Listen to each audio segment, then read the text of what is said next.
उनका कहना ये है कि मोरालिटी जो है वो दकियानुसी चीज है, हाँ मोरल नहीं हाँ होना चाहिए बंदे को।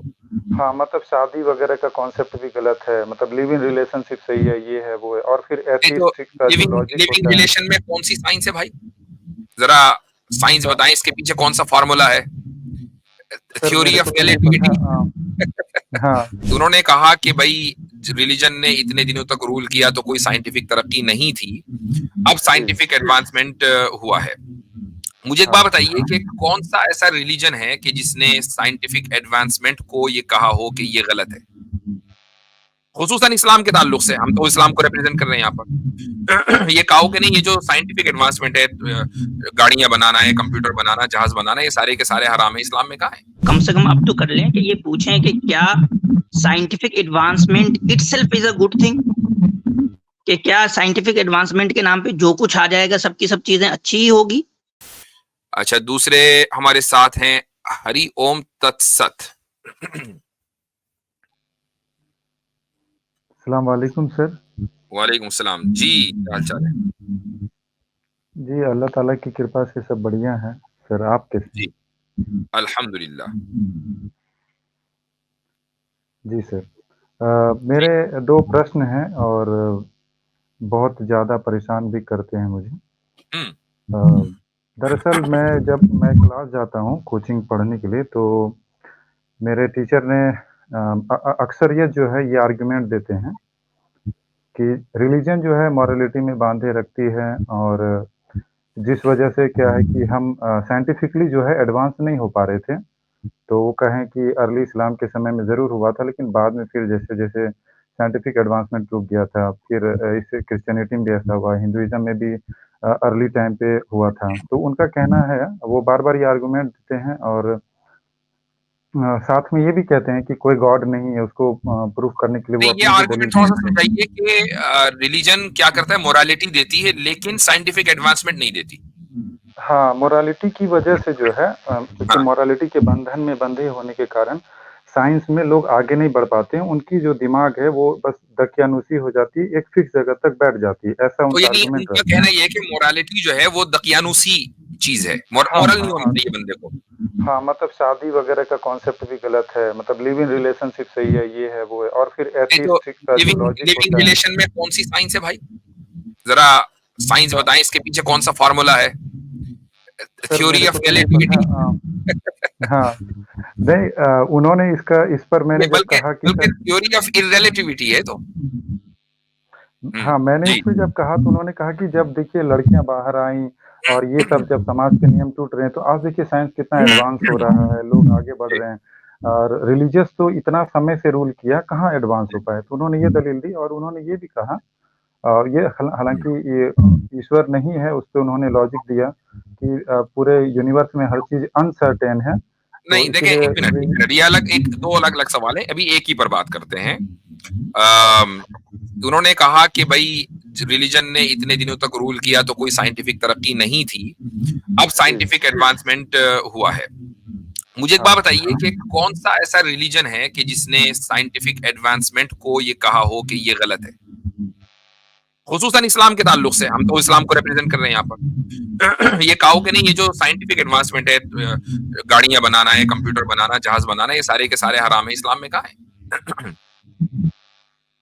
नहीं, ये मतलब उनका कहना है कि इवॉल्व जो पिछले लास्ट 300 ईयर में हुआ है, जी। तो वो पहले नहीं हो पाया था उतना ज़्यादा, ये वो कह रहे थे। तो इससे क्या है कि मतलब थोड़ा एथियस्ट की तरफ, एथिज्म की तरफ जो है माइंड ज़्यादा मुझसे हो जाता है। जी। हरिओम भाई, 300 साल के बाद सेम यही सवाल तो आज 2024 के दौर पे होगा कि 300 साल बाद हम जितना टेक्नोलॉजिकली एडवांस्ड होंगे, तो क्या हम कहेंगे कि यार 2023 के लोग जो बेवकूफ थे वो इतने एडवांस नहीं थे टेक्नोलॉजिकली हमारे इतने? जी हरिओम भाई, ये सवाल उनसे बनेगा कि आज जो ये कह रहा है कि 300 साल पहले लोग इतने टेक्नोलॉजिकली एडवांस नहीं थे, इसलिए वो लोग दकियानूसी लोग थे, वो घटिया लोग थे, तो यही बात 300 साल के बाद के लोग कहेंगे आपके बारे में जो ये बात कर रहे हैं, तो क्या ये बात दुरुस्त होगी? क्योंकि ऑफ कोर्स जो 300 साल के बाद होंगे वो ज्यादा टेक्नोलॉजिकली एडवांस्ड होंगे ना। जी बिल्कुल।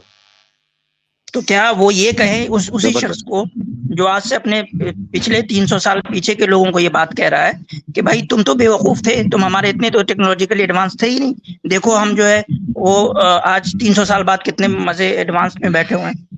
जबरदस्त पॉइंट है, शानदार पॉइंट, माशाल्लाह। अच्छा, इसमें मैं एक चीज ऐड करना चाहता हूँ, सिर्फ एक चीज है। अच्छा, ये ब्लेंडर है, थोड़ा सा भी अगर कोई सोशियोलॉजी को पढ़ता है, ह्यूमन हिस्ट्री से वाकिफियत रखता है, उसको पता होना चाहिए कि पैगन कल्चर जो है इससे ज्यादा एडवांस और मॉडर्न लिबरल था।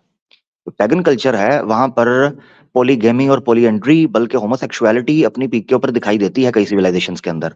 तो जिन्होंने ह्यूमन सोशियोलॉजी यानी सैमुअल की आप किताब पढ़ें, जिसने क्लैश ऑफ सिविलाइजेशंस लिखी है, उसमें नक्शा खींचा है। उर्दू में को पढ़ना चाहता है तो उस बाजार में आगा शोरश काश्मीरी साहब की पीडीएफ किताब पढ़े, तो पता चलता है कि ह्यूमन हिस्ट्री के अंदर जापान की हिस्ट्री है, चाइना की हिस्ट्री है, इजिप्ट की हिस्ट्री है, इंडिया की हिस्ट्री है, ग्रीक है, ये सारी सिविलाइजेशन को अगर आप पढ़ेंगे तो आपको पता चलता है कि वो बहुत ज्यादा एडवांस और मॉडर्न थे according to this inverted commas definition. भाई आप देखें कि खुद हदीस में जो जाहिली मुआशरे की तस्वीर कशी की गई है उसमें यह है कि औरतें पॉलीएंड्री करती थी, कि एक खातून थी कि जिनके 10 शौहर थे, उनमें से एक अबू सुफियान भी थे जाहिली दौर में, कि जिनसे बेटा पैदा हुआ और उसका नाम था जियाद। ये तो सही मुस्लिम की रिवायत है, 10 शौहर थे उस और एक औरत के। बिल्कुल ऐसे ही है। अच्छा, ये ब्लंडर जो है ना, इसको तारिक जान साहब ने किताब लिखी है सेकुलरिज्म मबाहिस व मगालते, उसके अंदर इस चीज को उन्होंने एक्सप्लेन किया है कि क्या मॉडर्निटी एडवांसमेंट को या टेक्नोलॉजी को लेकर आती है।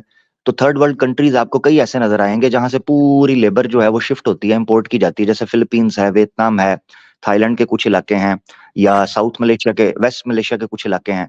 वहां बताया हुआ है कि लोग जो है वो कपड़ों के एतबार से बड़े एडवांस हैं। इसी तरह अफ्रीका में चले जाएं आप, जो आपका ईस्ट अफ्रीका है, युगांडा है, गाना है, नाइजीरिया है, कीनिया है, इन इलाकों में चले जाएं तो वहां औरतें बाहर निकली हुई हैं। कहाँ एडवांसमेंट, कहाँ इन्वेंशंस, कहाँ टेक्नोलॉजी? ये ब्लंडर है, ये धोखा दिया गया है। फॉल ऑफ नेशंस फाइल ने उसके अंदर एक्सप्लेन किया। सबसे ज्यादा सेक्युलरिज्म और लिबरलिज्म बोत्सवाना में है। अब बताइए कहाँ तरक्की है? बिल्कुल नहीं, असल में मुफ्ती साहब जो बात करते हैं ना हमारे कैसर भाई, सॉरी अमिर भाई, जो बात करते हैं हमारे कैसर भाई की हम लोगों का जो पाला है ना, ये असली में जाहिलों से पड़ा है।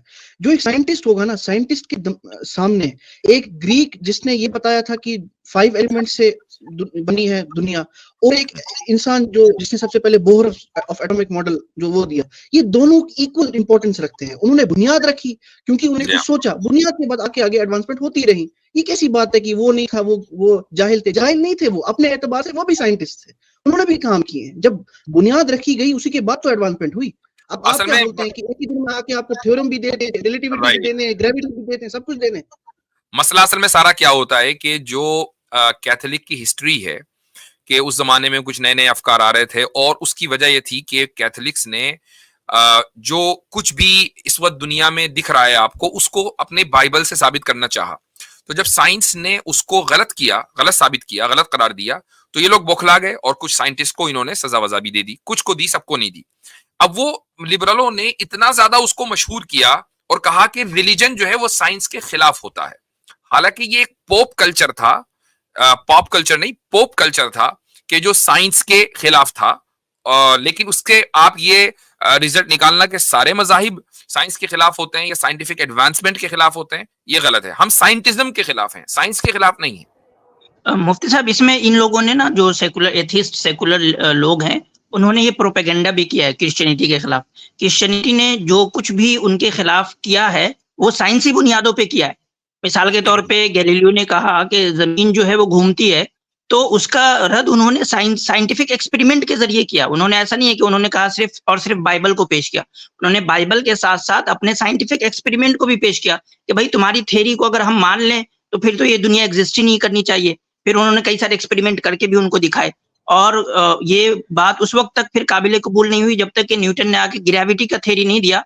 तब तक वो जो गैलीलियो के ऊपर जो इश्कालात थे वो हल नहीं हुए। तो ये इन लोगों ने भी प्रोपेगेंडा किया कि बस क्रिश्चियनिटी को एज अ रिलीजन वर्सेस मजहब दिखाना, बल्कि वो साइंस वर्सेस साइंस ही था। मतलब कि उस वक्त के जो एस्टैब्लिश्ड, जैसे कि मिसाल के तौर पे आज अगर कोई बंदा किसी एस्टैब्लिश्ड साइंटिफिक फैक्ट के खिलाफ बात करे, जिसको ये लोग एक एस्टैब्लिश्ड साइंटिफिक फैक्ट मानते हैं, हालांकि ये कितने ज्यादा अपने आप को कहते हैं कि हम टॉलरेंट हो गए नॉलेज में को लेकर के और अलग अलग इनके आरा को लेके, उसके बावजूद अगर कोई मिसाल के तौर पे कोई बंदा आता है और किसी ऐसे यानी ग्रेविटी के खिलाफ कोई बात करने लगे, साइंटिफिक उसूल में ही करने लगे, तो उसका धराधर ये लोग रद्द करेंगे। गर्चे उसका प्रोसिक्यूशन तो नहीं करेंगे, लेकिन रद्द करेंगे। तो उस वक्त उन्होंने ऐसा ही किया, वो उनको यानी कि उन्होंने साइंटिफिकली उसका रद्द भी किया। उसमें एक रिलीजियस एंगल भी था जिसकी वजह से उनका प्रोसिक्यूशन भी हुआ। तो इसको इसकी सिर्फ और सिर्फ रिलीजन पर सही, उसकी सबसे बड़ी मिसाल फ्लैट अर्थर्स है ना, तो फ्लैट अर्थर्स का किस तरह जी। मजाक उड़ाया जाता है। जी बिल्कुल बिल्कुल। जी, वो कौन से रिलीजियस लोग हैं। जी जी जी, अच्छा भाई ठीक है। हाँ, मैं कह रहा हूँ हरिओम, ये पॉइंट समझो कि है ना, मटेरियल डेवलपमेंट को साइंटिफिक डेवलपमेंट नहीं समझो। 300 साल में मटेरियल डेवलपमेंट बहुत हुई है, कोई इनकार नहीं करता। लेकिन देखो, जैसे अभी हम हेलीकॉप्टर देखते हैं, क्या डेवलपमेंट है, इतना कोई इंटेलिजेंट बंदा होगा। लेकिन समझो जिस बंदे ने मोटर बनाई है सबसे पहली, वो ज्यादा बड़ा इंटेलिजेंट था, वो ज्यादा उसने साइंटिफिक रेवोल्यूशन की है, उसने ज्यादा साइंटिफिक डेवलपमेंट किया है। क्यों? उसके पास कुछ बुनियाद ही नहीं थी जिससे वो चीज इजाद कर सके। लेकिन जो हेलीकॉप्टर बना रहे, जो विंड टर्बाइन बना रहे, जो भी, उन सबके पास वो उसूल है, वो बुनियाद है।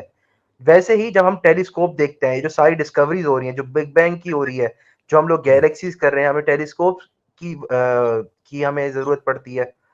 ये जो लेकिन लेंस है, वो इब्न अल हैथम ने क्या बोलते हैं, उसकी बुनियादें खड़ी की हैं। तो इब्न अल हैथम जो मुसलमान था, जिसने इस्लाम के दायरे में रह के इस्लाम से ही मोटिवेट होके ये सारी चीजों की डिस्कवरी करी है, तो वो ज्यादा बड़ा साइंटिस्ट था, वो ज्यादा उसने साइंटिफिक डिस्कवरी की है, उसने ज्यादा साइंटिफिक डेवलपमेंट किया है, कि उसने वो बुनियाद क्रिएट की है जो बुनियाद थी नहीं। उस बुनियाद पर कुछ मटेरियल डेवलपमेंट करना, वो कम साइंटिफिक रेवोल्यूशन है कंपेयर टू वो बुनियाद बनाना। तो ये चीज समझो कि मटेरियल डेवलपमेंट जो हुई है ना 300 साल में, इसको तुम साइंटिफिक डेवलपमेंट नहीं समझो। सही सही। मुफ्ती साहब, इसमें बस मैं एक लास्ट पॉइंट ऐड करना चाहता हूँ, वो ये कि हमारे अंदर ये हिम्मत होनी चाहिए, अब कम से कम अब तो कर लें, कि ये पूछें कि क्या scientific advancement itself is a good thing, कि क्या साइंटिफिक एडवांसमेंट के नाम पे जो कुछ आ जाएगा सबकी सब चीजें अच्छी ही होगी। ये करेज नहीं है लोगों के अंदर, ये करेज लाएं आप कि पूछें कि क्या साइंटिफिक एडवांसमेंट है तो क्या मतलब कि वो अच्छी है अपने आप में, वाकईतन कोई अच्छी चीज है। ये भी बड़ा अहम पॉइंट है कि अब देखें, रिलीजियस मोरालिटी नहीं थी तो उन लोगों ने जिन्होंने साइंटिफिक एडवांसमेंट की, तो उन्होंने मिलियंस ऑफ मिलियन लोगों को मार दिया, एटम बम गिरा दिए। ये सारे के सारे साइंटिफिक एडवांसमेंट का ही तो नतीजा है ना। तो रिलीजन अगरचे मौजूद है उनमें से कुछ लोगों के पास, लेकिन रिलीजियस मोरालिटी नहीं है। ठीक है भाई, चलें, सही है।